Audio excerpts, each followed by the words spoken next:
تنصروا الله ينصركم ويثبت أقدامكم.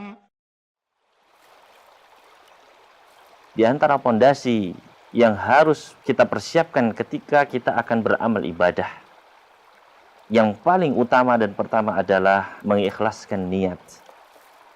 Sampai-sampai para ulama, sekaliber Al-Imam Al-Bukhari ataupun Al-Imam An-Nawawi rahimahumullah, mereka menempatkan hadis nomor 1 di dalam kitab-kitab mereka, yaitu adalah hadis tentang niat. Seakan-akan mereka mengingatkan diri mereka agar ketika mulai menulis, agar mengikhlaskan niat mereka. Dan juga mengingatkan kita sekalian, agar ketika mulai membaca ataupun ketika mau beramal, maka perhatikanlah niat kita. Apakah hadis tersebut? Yaitu sabda Nabi SAW, innamal a'malu binniyat. Sesungguhnya semua amalan tergantung dari niatnya. Apa makna semua amalan tergantung dari niatnya? Yang pertama adalah, yaitu bahwasannya segala amalan, seluruh amalan, diterima atau tidaknya di sisi Allah, itu adalah tergantung dari niat-niat pelakunya. Oleh karena itu, apabila kita membaca kelanjutan hadis tersebut, Nabi SAW memberikan contoh permisalan. Beliau bersabda, "Faman kanat hijratuhu ilallahi wa rasulih, fa hijratuhu ilallahi wa rasulih. Wa man kanat hijratuhu lidunya yusibuha, aw imra'atin yankihuha, fa hijratuhu ila ma hajara ilaih." Barang siapa yang hijrahnya adalah karena Allah dan Rasulnya, maka hijrahnya diterima di sisi Allah dan Rasulnya. Namun sebaliknya, barang siapa yang hijrahnya adalah untuk wanita atau harta yang ingin dia cari, ingin dia peroleh, atau wanita yang ingin dia nikahi, maka hijrahnya adalah kepada apa yang dia tuju.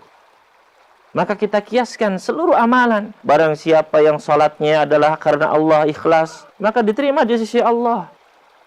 Barang siapa yang zakatnya, puasanya, hajinya, umrohnya, dan seluruh amalannya karena Allah, diterima di sisi Allah. Namun sebaliknya, barang siapa yang amalnya, sholatnya, puasanya, zakatnya, hajinya, umrahnya, karena selain Allah, karena ingin dipuji orang, karena tidak enak, karena sungkan, dan lain sebagainya, bukan karena Allah Subhanahu wa Ta'ala, maka itulah yang akan dia dapatkan. Tidak mendapatkan apa-apa di sisi Allah Subhanahu wa Ta'ala. Kemudian yang kedua, innamal a'malu binniyat. Semua amalan tergantung dari niatnya. Maknanya adalah besar kecilnya pahala juga tergantung dari keikhlasan niat kita. Oleh karena itu, Al-Imam Ibnu Mubarak rahimahullah pernah mengatakan, betapa banyak amalan yang terlihat kecil, namun ternyata menjadi besar pahalanya di sisi Allah gara-gara niat. Dan betapa banyak amalan yang terlihat besar menjadi kecil di sisi Allah gara-gara niat. Oleh karena itu, apabila kita membaca kelanjutan hadis tersebut, innamal a'malu binniyat wa innamal likulli imri'in ma nawa. Sesungguhnya semua amalan tergantung dari niatnya, dan bagi pelakunya ganjaran sesuai dengan apa yang dia niatkan. Maka besar kecilnya pahala yang kita dapatkan adalah tergantung dari niat kita. Bisa jadi ada dua orang yang sama-sama melaksanakan ibadah. Salat misalnya dalam satu shaf bersebelahan, namun pahalanya bisa berbeda. Karena apa? Karena kadar keikhlasan dari masing-masingnya.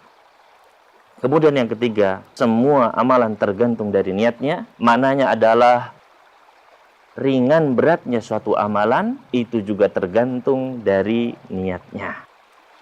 Maka suatu amalan bisa sangat kita nikmati, suatu ibadah bisa menjadi sangat ringan apabila niat kita ikhlas karena Allah Subhanahu wa Ta'ala.